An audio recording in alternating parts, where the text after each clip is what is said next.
जन्माष्टमी के दिन वैसे आपके घर के मंदिर में ये चीजें होनी, अगर गोपाल हैं आपके घर में तो ये चीजें होनी आवश्यक ही हैं। लेकिन अगर अभी तक आपने नहीं रखी है तो आप जन्माष्टमी के दिन इन चीजों को लाइए और घर में गोपाल को प्रदान कीजिए और इनसे पूजन कीजिए, तो आपके घर में क्या क्या सुधर सकता है हम आपको बता रहे हैं। तो बांसुरी, जिस घर में बांसुरी होती है तो माना जाता है वहां कभी धन का अभाव नहीं होता है, क्योंकि भगवान को बांसुरी बहुत प्रिय है। महाराज बांसुरी कैसा यंत्र है? बोले बांसुरी का संबंध सीधे हृदय से है। जब तक आप उसमें सांस नहीं भरोगे तब तक वो बज नहीं सकती है, सीधे प्राणों से उसका संबंध है। इसलिए भगवान को बांसुरी बहुत प्रिय है। और जिस घर में बांसुरी होती है, आप भगवान को यदि बांसुरी प्रदान करते हैं, आप दान भी करते हैं, बांसुरी भगवान को प्रदान करते हैं किसी मंदिर में किसी को भी, तो भी आपके घर में कोई भी धन का अभाव नहीं हो सकता, धन निरंतर बढ़ता रहता है। दूसरा,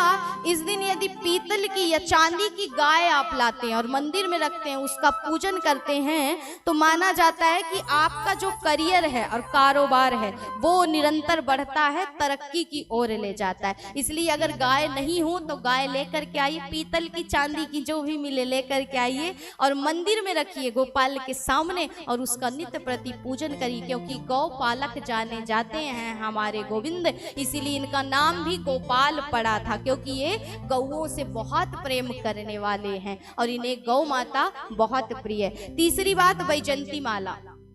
वैजंती माला क्या है? बोले साक्षात लक्ष्मी है और माला में हमेशा लक्ष्मी का वास होता है। इसलिए वैजंती माला आप यदि लाते हैं तो इससे आपके घर में निरंतर बरकत होती है, आपके घर में जो भी आर्थिक संकट है वो दूर हो जाता है और निरंतर आप तरक्की करते हैं, बरकत होती है आपके घर में। तो भगवान को वैजंती माला भी बहुत प्रिय है। यदि चढ़ा सके, मिल सके तो लाइए और भगवान को प्रदान करिए। जन्माष्टमी के दिन अब भगवान का जन्मोत्सव है, आपके बालकों का होता है तो उपहार देते हो ना, उसी प्रकार भगवान का भी जन्मदिन है, उपहार दीजिए उनको भी। चौथी बात कही, मोर पंख। यदि आप घर में मोर पंख लाते हैं, भगवान को प्रदान करते हैं, तो इसमें माना जाता है कि कभी आपके घर में ग्रह क्लेश नहीं हो सकता। जिस घर में मोर पंख होता है वहां पति पत्नी में सामंजस्य होता है, प्रेम होता है, आपसी प्रेम बढ़ता है। इसलिए ये छोटे छोटे उपाय हैं, इनसे भगवान को प्रसन्न करिए। कोई ज़्यादा आपका खर्चा नहीं होने वाला है, छोटी छोटी चीज़ें भगवान को उपहार के रूप में प्रदान करिए, अपना जीवन भी आनंदित बनाइए, अपने परिवार का भी बनाइए। और जन्माष्टमी पर भगवान की आप मूर्ति भी लाते हो, कोई कोई कृष्ण की मूर्ति भी लाते हैं, तो किस प्रकार की मूर्ति की उपासना करने से क्या फल मिलता है वो भी थोड़ा जान लीजिए।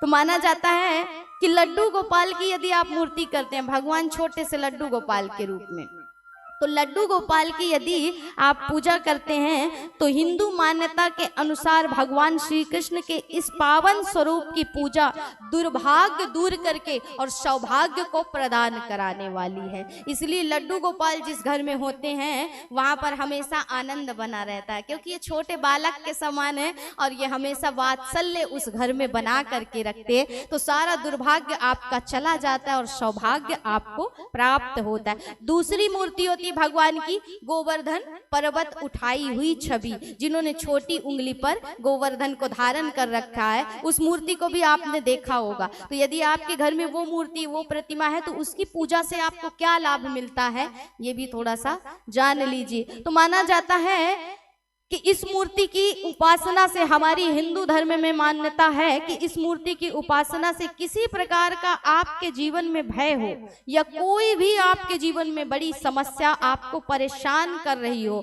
तो वो सारी समस्याएं आपकी दूर हो जाती हैं। इसलिए भगवान की गिरिराज उठाने वाली मूर्ति का यदि आप पूजन करते हैं तो उसका यही महत्व है कि आपके जीवन से हर प्रकार का भय दूर हो जाता है, संकट मिट जाता है। तीसरी है मुरलीधर की मूर्ति, और मान्यता ये है कि यदि कोई व्यक्ति इस प्रकार की मूर्ति का पूजा करता है तो कलह और कर्ज ने यदि उसे घेर रखा हो तो वो कलह और कर्ज से छूट जाता है, मुक्त हो जाता है। भगवान की मुरली रखी हुई मूर्ति, खड़ी मूर्ति आती है भगवान की जिसमें भगवान मुरली रख के खड़े होते हैं, तो ऐसी मूर्ति की उपासना से आपके ऊपर किसी प्रकार का कर्ज हो, आपको किसी प्रकार के कलह ने घेर रखा हो वो शांत हो जाता है। अब आई चौथी मूर्ति की बात, तो राधा संग कृष्ण की मूर्ति। यदि इस मूर्ति की आप पूजा करते हैं तो आपको दाम्पत्य जीवन में हर प्रकार का सुख मिलता है और जीवन में सिर्फ और सिर्फ आपका सौभाग्य बढ़ता है, निरंतर दुर्भाग्य पूरी तरह से मिट जाता है। क्योंकि राधा कृष्ण प्रेम के सबसे बड़े प्रमाण हैं संसार में, जो अलग हो करके भी एक है महाराज, जो सिर्फ देह दो है आत्मा एक है। इसलिए घर में पति पत्नी में जिसमें ज्यादा झगड़ा होता हो वो राधा कृष्ण की छवि आवश्यक रूप से अपने शयन कक्ष में तो लगाना ही लगाना चाहिए, ताकि कलेश ज्यादा ना हो आपके घर में। इसलिए दाम्पत्य जीवन को सुधारने के लिए, घर में सौभाग्य लाने के लिए राधा कृष्ण दोनों की आप उपासना करिए, उनकी मूर्ति की पूजा करिए। तो जो पति पत्नी ज्यादा झगड़ा करते हो वो अपने बाजार से जाकर के कल ही इस मूर्ति को ले आए, फोटो ले आए, तस्वीर ले आए, उसकी पूजा करके और घर में लगा दे। माताएं बहुत हंस रही हैं, बहुत झगड़ा करती हैं क्या। अब आई छठी मूर्ति के बाद, तो बोले माखन चोर की मूर्ति।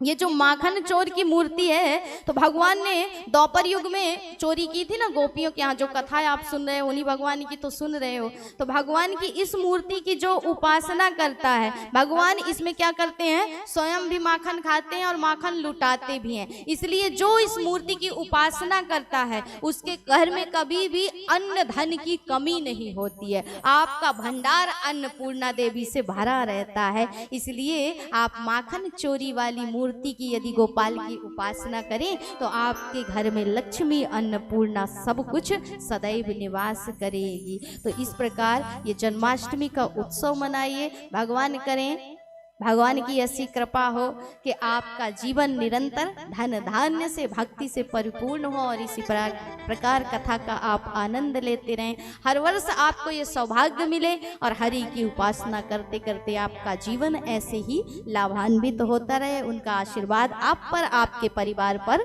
सदैव बना रहे।